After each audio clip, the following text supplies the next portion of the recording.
Hey guys, what's up? In this video we are going to checking out how we can convert ideogram images into 16:9 aspect ratio. So without further wasting any more time, let's get started.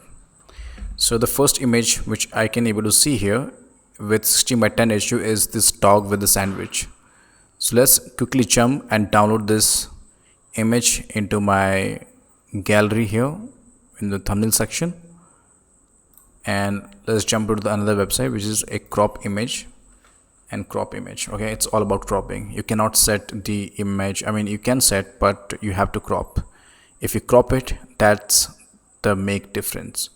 And I'm sorry, this is not a bulk upload system here, so you can only crop one image at one time. So the website is imageresizer.com/crop images.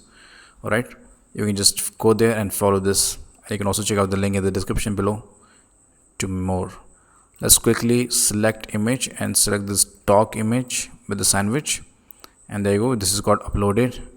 All you have to do is to click on aspect ratio and go for widescreen 60:9 and select this size that you want to crop. So I want this one. It's fine, great. Let's crop it out.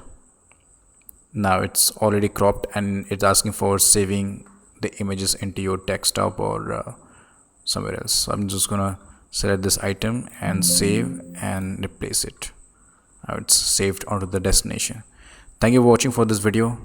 See you the next time. Subscribe for more.